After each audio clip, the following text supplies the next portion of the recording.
Power centre ಆಯ್ತು DK Shivakumar ಅವರ ನಿವಾಸ. ಎರಡನೇ ಲಿಸ್ಟ್ನಲ್ಲಿ ಮಂತ್ರಿಗಿರಿ ಗಿಟ್ಟಿಸಿಕೊಳ್ಳಲು ಇನ್ನಿಲ್ಲದ ಲಾಭಿಯನ್ನ ಮಾಡ್ತಾ ಇದ್ದಾರೆ.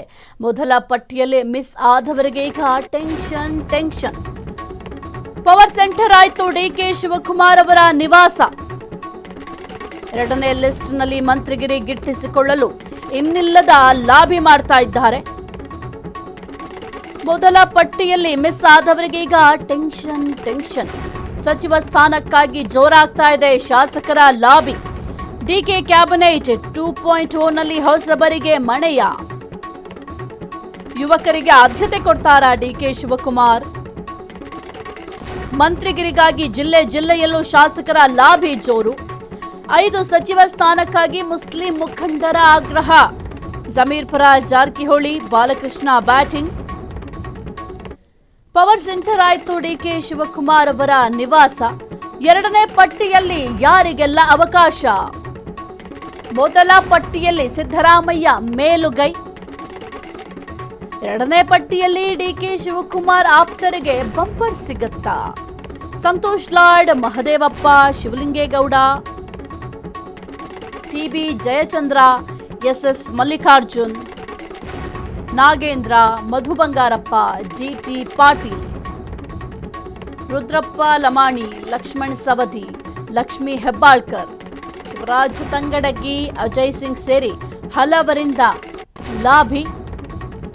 ಸದ್ಯಕ್ಕಿಲ್ಲ ಎರಡನೇ ಹಂತದ ಕ್ಯಾಬಿನೆಟ್ ವಿಸ್ತರಣೆ. ಜೂನ್ 18ಕ್ಕೆ ರಾಜ್ಯಸಭಾ ಪರಿಷತ್ ಚುನಾವಣೆ ಬಳಿಕವೇ ಸಚಿವ ಸಂಪುಟ ವಿಸ್ತರಣೆ. ಸಚಿವಾಕಾಂಕ್ಷಿಗಳು ಇನ್ನು 16 ದಿನ ಕಾಯಲೇಬೇಕು.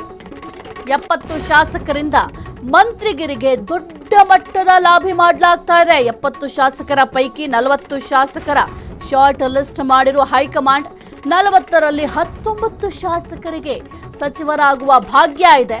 ಎರಡನೇ ಹಂತದಲ್ಲಿ ಯಾರಿಗಿಲ್ಲ ಈ ಒಂದು ಮಂತ್ರಿಗಿರಿ ಅನ್ನೋ ಕೌತುಕ ಕೂಡ ಸದ್ಯಕ್ಕಿದೆ. ಇನ್ನು ಪವರ್ ಸೆಂಟರ್ ಆಗಿ ಡಿಕೆ ಶಿವಕುಮಾರ್ ಅವರ ನಿವಾಸ ಬದಲಾಗಿದೆ. ಯಾಕೆಂತಂದ್ರೆ ಎರಡನೇ ಲಿಸ್ಟ್ನಲ್ಲಿ ಮಂತ್ರಿಗಿರಿಯನ್ನ ಗಿಟ್ಟಿಸಿಕೊಳ್ಳೋದು ಇನ್ನಿಲ್ಲದ ಲಾಭಿಯನ್ನು ಕೂಡ ಒಂದ್ ಕಡೆ ಮಾಡ್ತಾ ಇದ್ದಾರೆ. ಮೊದಲ ಪಟ್ಟಿಯಲ್ಲಿ ಸಾಕಷ್ಟು ನಾಯಕರ ಹೆಸರು ಇರಲಿಲ್ಲ. ಹಾಗಾಗಿ ಘಟಾನುಘಟಿ ನಾಯಕರು ಕೂಡ ಇನ್ನಿಲ್ಲದ ಕಸರತ್ತನ್ನ ಮಾಡ್ತಾ ಇದ್ದಾರೆ ಮಂತ್ರಿಗಿರಿಯನ್ನ ಪಡಿಲಿಕ್ಕೆ.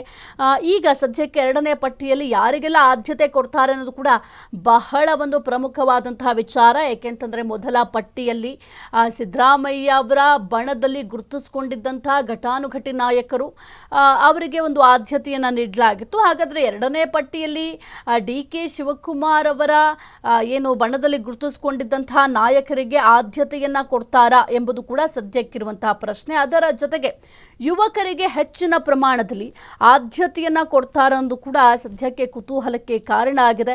ಮಂತ್ರಿಗಿರಿಗಾಗಿ ಜಿಲ್ಲೆಯಲ್ಲೂ ಕೂಡ ಶಾಸಕರು ದೊಡ್ಡ ಮಟ್ಟದಲ್ಲಿ ಲಾಭಿಯನ್ನು ಕೂಡ ಶುರು ಮಾಡಿದ್ದಾರೆ.